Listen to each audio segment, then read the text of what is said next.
But if you lose your job. If you lose your job, right? How do you look at that situation? Yeah, that's a threat. That's a threat. Because now the understanding is I don't know what's next. Exactly. Now, basically, we always say we call it back in football, we call you flatline, like you've gotten cut or you've lost your job. Now you got a flatline. Now you got to figure out what's next. So,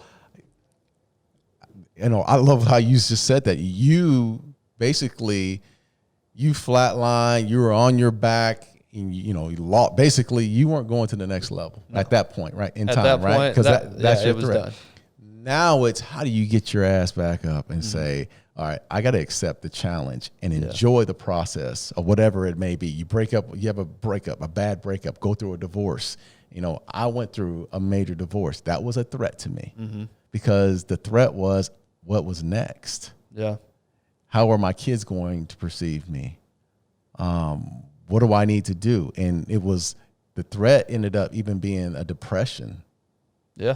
For a while. It became a depression because I wallowed around for a long time, and it wasn't like it was just, this was not something where I, going through the divorce was not something where I just like, man, instantly I'm up for the challenge. I'm ready. No, man, it was, for the longest years of wallowing around trying to find myself. Years. Trying to, like, I put Band-Aids on it for a long time. Yeah. I didn't want to accept it. And I mean, I'm glad we're having this conversation because I'm sure people are going through this as well. But my pride took a hit. Yeah. The ego definitely took a hit because I never expected that to happen. And then trying to pick up the pieces.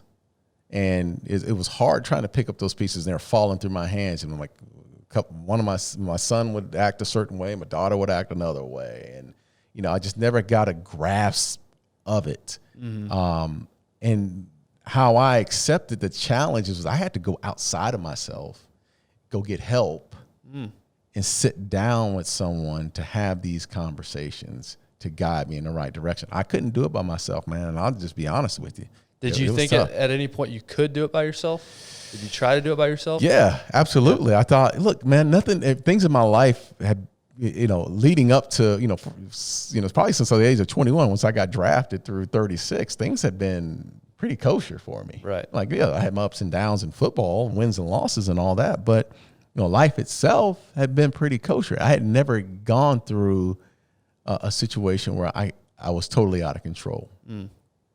And I couldn't put the pieces back together myself. I was, I'm not going to say I'm a control freak, but I do like to have some say in how things work out. And this was not one of those cases. And I'm not alone. I've got a couple of buddies who've gone through divorces too. Yeah. And because I went through my situation, I watched them go through theirs. And I always try to come in and support, man, because, you act like you're tough and you act like you're okay, but it's, especially when there are kids that are involved, man. When kids are involved, there's a weakness. Yeah, I was going to say, divorce is obviously challenging when it's just you two, but once you add kids to the mix, now there's threats all the way down to there's just multiple. So it sounds like it's fair to say, listen to that. It took a couple of years for you to flip that response from threat to challenge. Yes. I'm going to overcome and there is a little different. Look, we're getting open here, brother. But when I flipped and the challenge, and it took me about 2.5 years to get there. But when the challenge came, I was way overboard on the challenge. You dialed it a little too far? I dialed it way too far. And then I had to be backed down by, I went to a counselor and she dialed me back down a little bit on as far as the challenge because I was trying to do too much. Yeah.